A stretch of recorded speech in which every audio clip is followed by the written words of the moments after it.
Hello and welcome to my review of the Beast Snagga Orks, of the Orks Squighog Boyz from the Beast Snagga Orks army set. Currently this is the only way to grab hold of them in that army set, so it's going to cost you £125 to get them. No doubt they'll be released in their own separate kit at some point in the future, but for now we've got them in this set. As always, the format of this review will consist of me looking at these Squighog Boyz individually at the detail and talking about their build, giving you some size comparisons, and then going through all of their rules. So let's start off by looking at them in detail, close up. So this is one of the Squighog Boyz. There's no knob in this group of three. The knob on Smasher Squig is actually here. He's separate, but if you add him with this group of Squighog Boyz, then they just count as one unit, which is very nice. They've all got a friendly Grot or Gretchen riding shotgun on the back of on these Squighogs. They're pretty cool. They're quite cute. They've got 4 legs. Some of them have bionic legs instead of their OG leg, instead of their original legs, which is fine, and it just goes to show how Orks repair things and I say improve things, you know. They've given them iron jaws, and the thing is with these iron jaws is they're all optional. The armor plates are optional. You don't need to put them on, but they're certainly giving me a Horizon Zero Dawn kind of feel. Maybe with the colour scheme as well.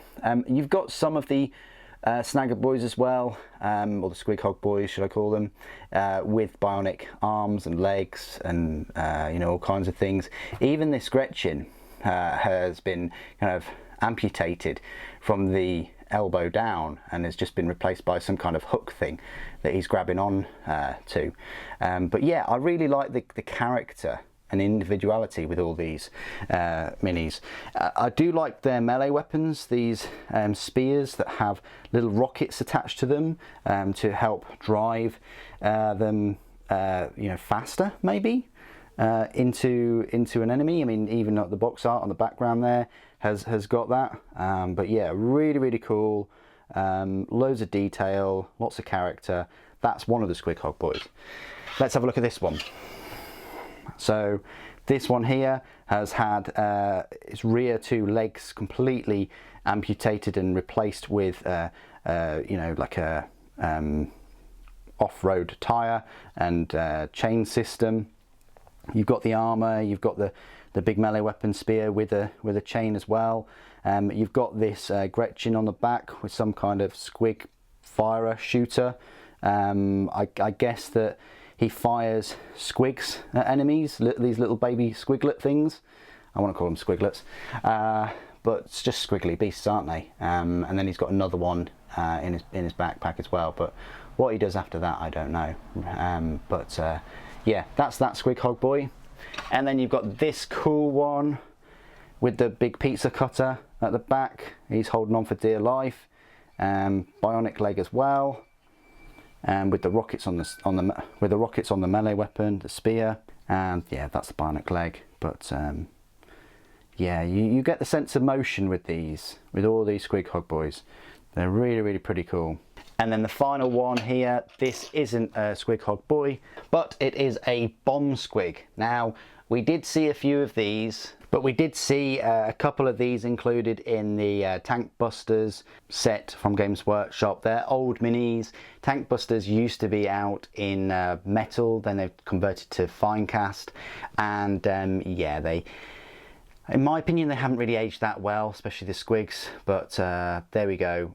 This time we've got a bomb squig where its legs have been completely replaced by a wheel, and you've got a rocket to make him go faster. He's got loads of grenades and bombs and explosives and things, and if that wasn't enough, we've got a kamikaze Gretchen holding a big nail.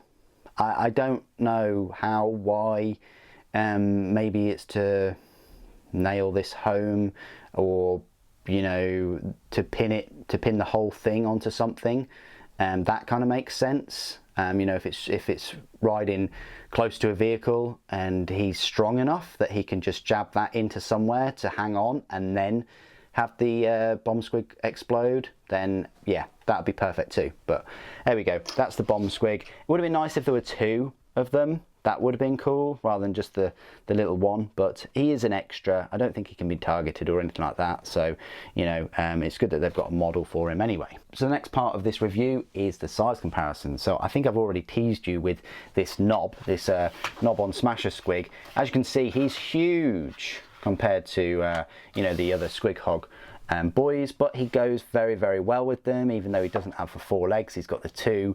You know, all of these are going to look fantastic next to the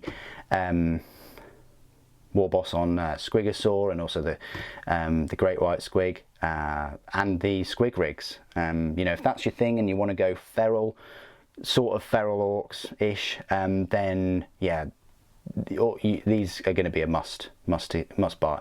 Then these are going to be a must to get hold of, especially if they come out in a, you know, in a separate kit later down the line. Compared to the other models in that set, we've got a Snagga Boy and we've got the main HQ Wurt Snagga. So that's where they stand. They are literally a Snagga Boy just on a Squighog, a chubby little short Squighog. But you know, be careful of those jaws. They're going to do a lot of damage, and they're probably faster than they look. They remind me very much of the Battle of 5 armies. You know, in The Hobbit, the little boars that they ride on. They're good for short distances. You know, they're pretty. Their acceleration's pretty good, and that's the Squighog Boy next to Wurt Snagga.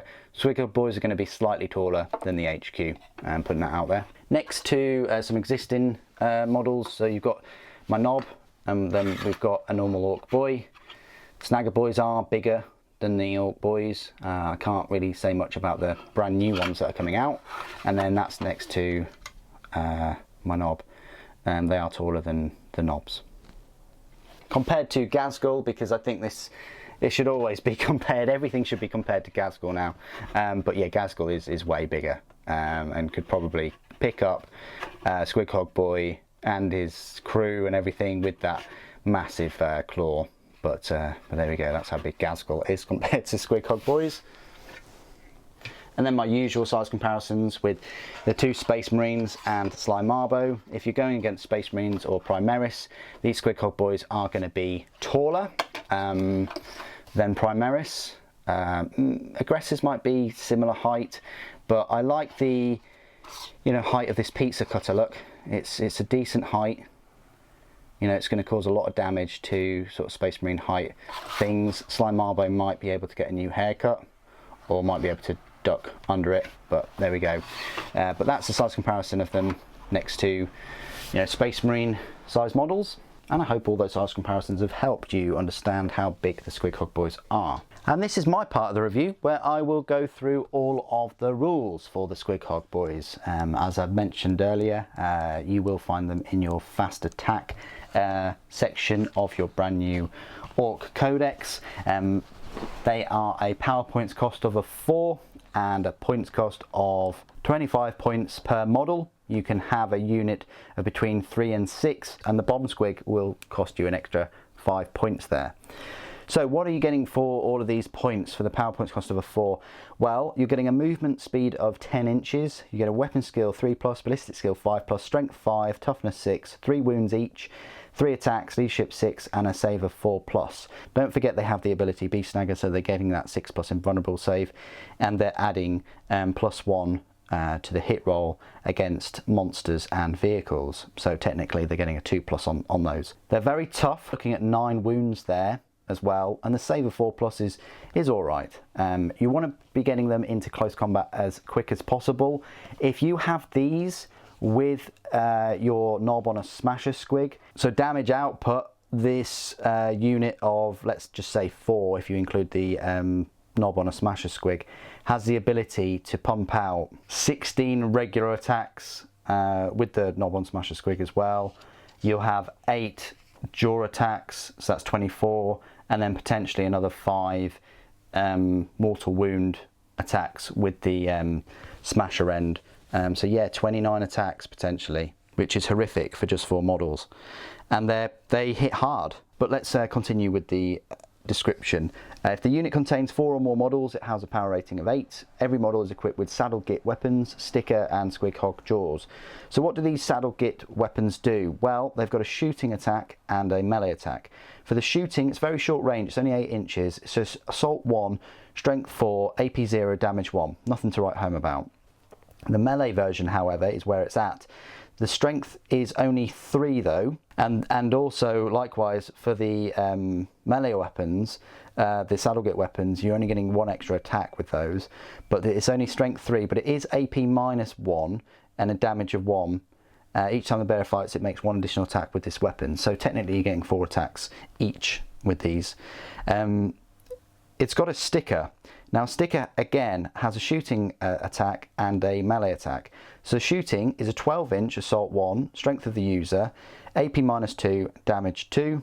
Each time an attack is made with this weapon, targets a unit half range, that attack has a strength characteristic of +1 inches. So if you're below 6 inches, then you're getting strength 6, which is quite nice. The melee version automatically adds +1 strength, so that's strength 6, AP -2 and damage 2. So the sticker is the Beast Snaggas melee weapon, and the sticker is the Git's weapon. Then on top of all this, you've got the Squighog jaws themselves, which is a strength 6, AP -1, damage 2. Each time the bearer fights, it makes 2 additional attacks with the weapon, and no more than 2 attacks can be made with this weapon. If you're wondering if you're wondering the difference between the Squighog jaws and the Smasher Squig jaws, I can tell you right now, there's no difference. They're both exactly the same, even though they're called something different, which I do find a bit odd. The other war gear is the bomb squig. Now, once per turn, when a unit with a bomb squig is selected to shoot or fire Overwatch, if it has any bomb squigs remaining, the unit can release one. When it does so, you can select one enemy unit, excluding aircraft, because that would be hilarious, that is within 12 inches of the unit with a bomb squig. When firing Overwatch, this must be the charging unit, roll 1d6, adding 1 to the result if that enemy is a vehicle. On a 3+, that enemy unit suffers D3 mortal wound. The number of bomb squigs the unit is equipped with is then reduced by 1. It says we recommend placing a bomb squig model next to the unit for each bomb squig it is equipped with as a reminder, removing 1 each time the ability is used. Bomb squig does not count as a model for any rules purposes. So for every 3 models in the unit, this unit can be equipped with a bomb squig. So that's fantastic. Can you imagine having 6 Squighog Boyz with 2 bomb squigs? And the bomb squigs just, you can select it to shoot, and within 12 inches, 3+, you're getting D3 mortal wounds. It's just fantastic. It's an extra cherry on the top. Abilities: Beast Snagga, Here We Go, Mob Rule, and War. The keywords: Orks, Clan, Cavalry, Beast Snagga, Squig, Core, Squighog Boyz.